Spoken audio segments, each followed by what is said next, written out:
What is going on, everybody? It is Jericho, and today we're playing the Monsters Inside. As you can see, an audio-visual novella by Random Seed Games.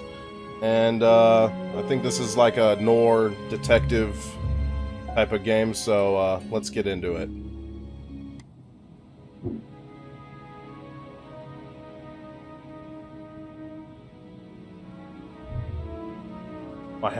My head pounded, ears still ringing slightly. Some of the worst nightmares I had in years left me feeling like I'd been punched in the jaw. But just like any other day, I dragged myself to the office.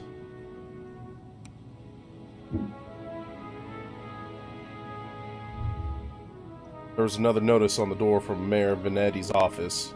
Permit's out of date. They didn't like me much, for trying to drown me in paperwork. It was a slow month. Weeks since I had any real case to work on, so I passed the time pacing the office, smoking and staring at the mirror in the corner, safely covered with an old bedsheet. I don't dare look at my own reflection. I'm too afraid of what I might see. Afraid someday I might have to face what I really am. The girl came in so quiet, I nearly choked on my cigarette. Mister, please, you gotta help me, mister. Let's see here. Calm down now, sit down, talk slow. Go with the first one. Thanks. It's just, no one will listen to me. Just tell me your tale, I'm listening. She eyed me with just a dash of suspicion as I tossed back a handful of pills and chased them with a swig of whiskey. I already like this guy. I could tell this might take a while. Her name was Lily. She told me she was his mistress, man all over the newspapers, the infamous banker, Mr. Reginald Farnsworth. Mr. Farnsworth was a drunk, philandering bastard, but this girl seemed genuinely concerned that he had recently gone missing. Less concerned about the fact that Mr. Farnsworth's wife just turned up dead in Central Park 2 nights ago. Lily, you don't understand. He just couldn't have done it. He hated his wife, but he couldn't have killed her. Everyone thinks it was him, and no one believes me. He's got to be in trouble.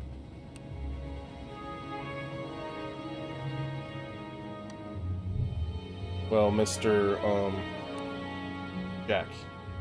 Call me Jack. Jack, whoever did that to his wife must have been the one who took him. He would have never left without me, he promised me. I'm sure Mr. Farnsworth promised this poor girl a lot of things. Please, the cops won't listen to me and they want to bring him in on charges. Gotta prove it wasn't him before they find him. Honestly, I doubt they're in too much of a hurry. Farnsworth had practically the entire police force in his deep pockets. Probably why they hadn't found much yet. If they found him and brought him in, it would be due to public pressure. Sometimes a mob with pitchforks is more dangerous than one man with money.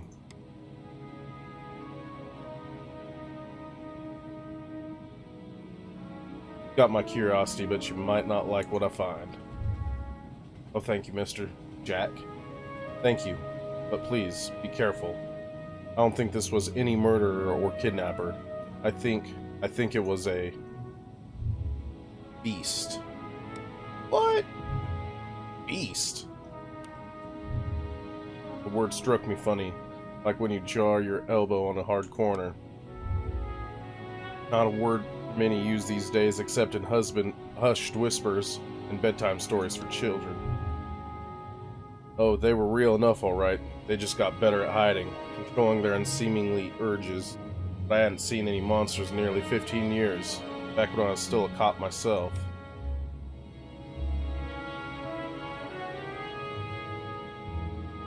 That's definitely an interesting theory. I just have a feeling about it. Something tells me you can get to the bottom of it. You're good at this sort of thing. I can't see how busy I am with cases. I replied a little too harshly. Sarcasm wasn't my strong suit. I reassured her some more and sent her on her way. I didn't want to scare her, but I warned her before she left to keep her doors locked and call me if she saw anything suspicious. I didn't know if she was in any danger herself, but better safe than sorry. That night I made my way down to Central Park.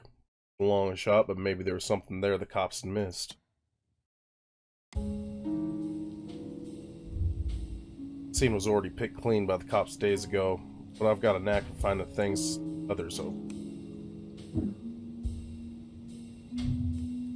Knack. More of a system of condition. Other, less useful symptoms I kept in check, but for the time being, my keen sense of smell would come in handy. It was faint, but I could smell it before I even approached the police line. Scent was less of a thing and more of an emotion. Deduction. Strangely familiar smell. I expected the scent, trepidation, maybe even outright fear. Mr. Farnsworth seemed to have been at the height of pleasure. Brought new meaning to a crime of passion. Pushing the thought from my mind, it was time to get down to business. Muddy footprints everywhere, difficult to pick out any prints the cops left behind in their haste. The cops don't wear $2,000 pairs of Marquinos. Looked like Mr. Farnsworth was there that night and walked away on his own 2 feet. Escaped. No more. Burn mark on a nearby tree caught my eye. I ran my finger along its length and felt a chill down my spine. This wasn't just any burn mark. This was the mark of an ancient magic. It's doubtful the cops would have picked up on it. Lily had been right. Something's unnatural. I was no stranger to the strange. After looking around for a while longer, I realized the park had given up all it was hiding from me. So I trudged back to my apartment and my head hit my pillow like it owed me money. Next morning, I was reeling from another bout of ghoulish nightmares. I tried to hide my discomfort when I saw Lily. I was already sitting outside my office. She waited wordlessly as I unlocked the door and ripped down another notice from the mayor's office. I motioned for her to step inside. Seemingly afraid of what I might say, she finally worked up the courage to ask. What did you find?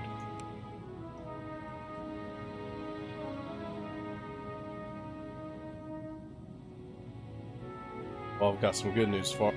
Farnsworth might still be alive. I probably shouldn't have given her false hope like that, but she seemed like she needed something to hold on to right then. She didn't need to know about marks on the tree. How do you know that? Where is he?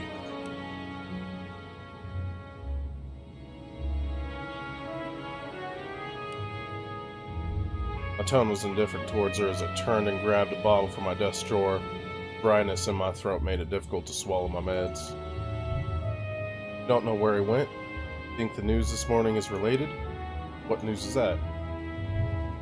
Haven't you heard?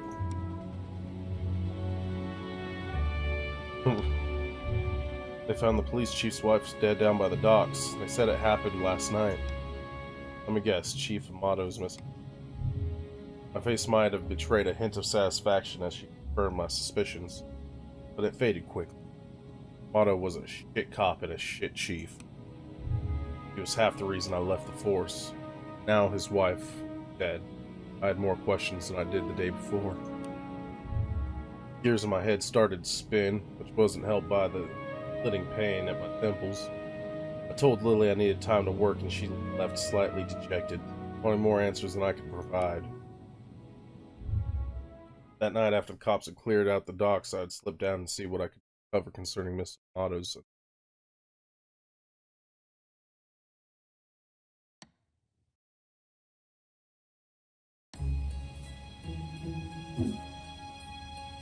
Cold air smelled strongly of salt and oil, and...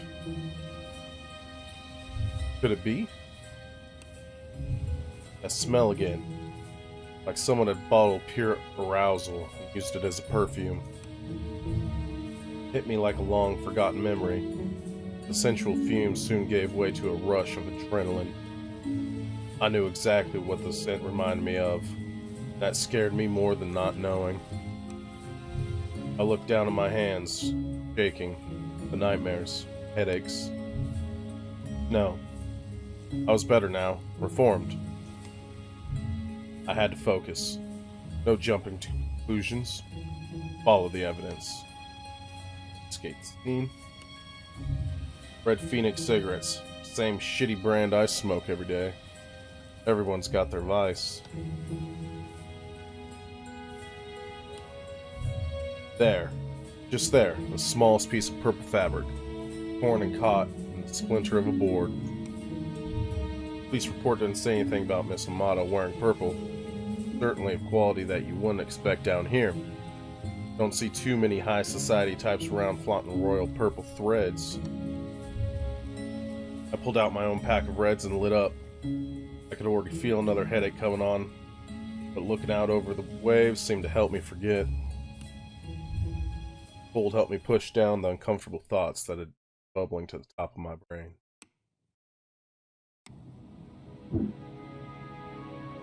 Honestly, don't remember the walk back to the office. Apparently I spent the night in my easy chair. The air from the docks lingered on my clothes. Still dark out.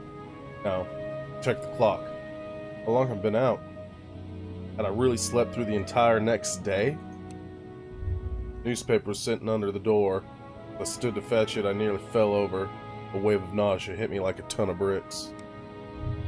I steadied myself and regained my composure. Before I even picked up the paper, I could already read the headline. Breaking, mayor missing, wife found dead. 2 cases is a coincidence, 3 is a pattern. Cops would come asking questions soon. They knew I had a history of antagonizing all the victims. Stumbled to my desk and slammed back 3 days worth of inhibitor pills. I couldn't take any chances. I had to investigate the scene to be sure. Threw on my jacket and went to the door. Bill caught me off guard off the other side. Jack, where are you off to? I've been trying to reach you all day. Been busy. Okay, but we need to talk when you get back. Stay safe. Gave me a soft kiss on the cheek as I rushed off. Part of me wanted to stay and tell her it'd be okay, but it'd be a lie.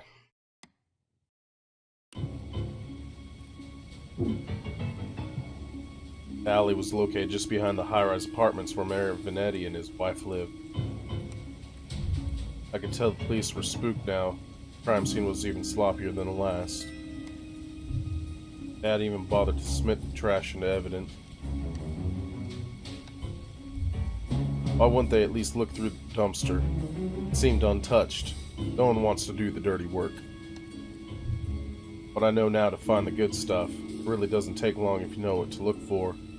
Lightweight bags usually mean someone was dumping documents. If you were lucky, they didn't bother to shred them. Jackpot. Shell companies. Shady stock trades. Bribes. I knew Mayor Vanetti was crooked, but this was unbelievable. There was more. Letters between Mayor Vanetti, Chief Amato, talking about me?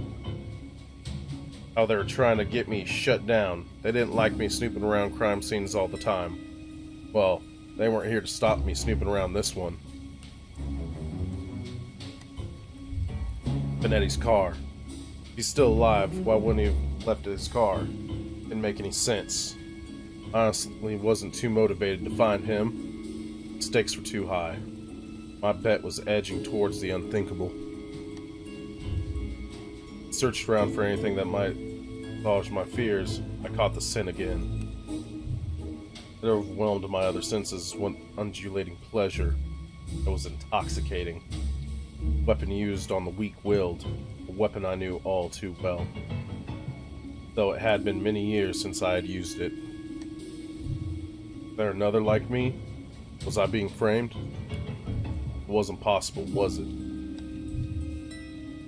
I was taking my inhibitors, reformed. But the nightmares, headaches, memory lapses. Couldn't even trust myself. Started walking back out the alley when something shiny caught my eye. Watch. Not just any watch, though. My watch. How long had my wrist been bare? Surely I just dropped it when I first came down the alley. Checked the time just before I left the office, hadn't I? Or had I used the wall clock? Couldn't be sure. Couldn't be sure of anything. So I ran.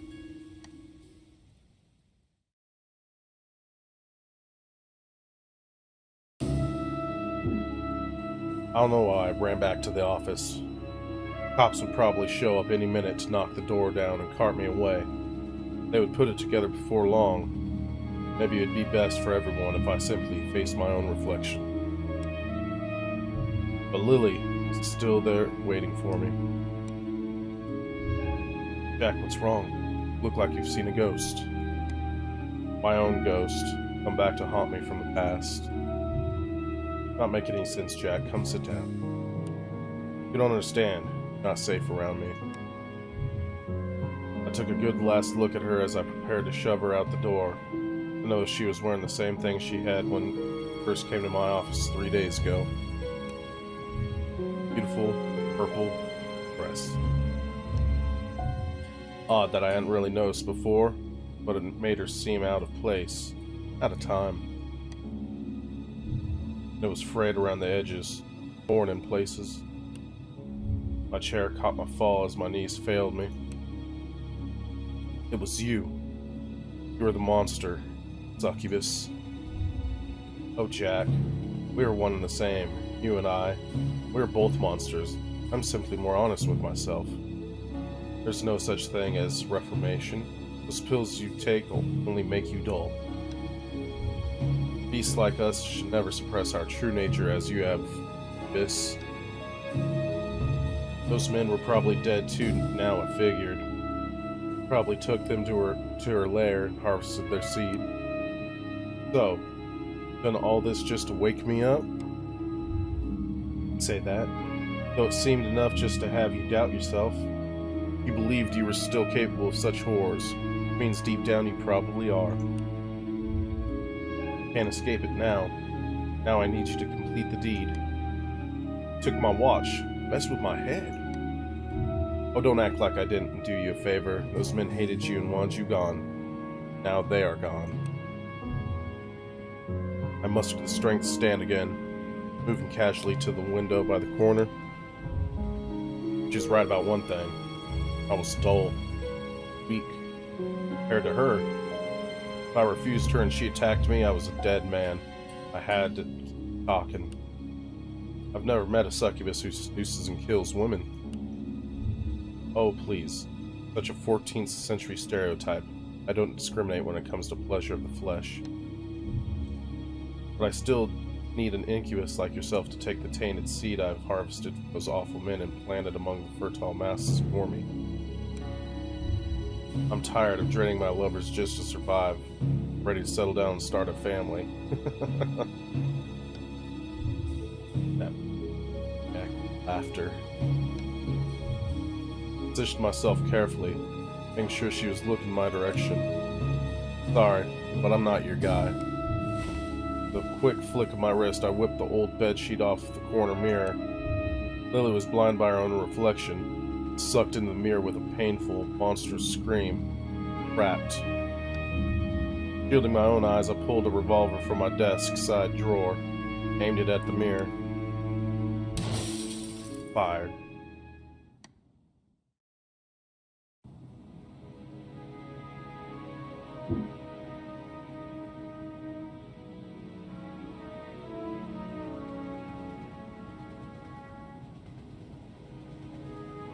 That was a pretty good little story they had there. I do like these little visual novels to play every now and then. Well, I hope you guys enjoyed that. Sorry for messing up on some of that. I didn't get much sleep last night. So, till next time, guys and gals, see you later.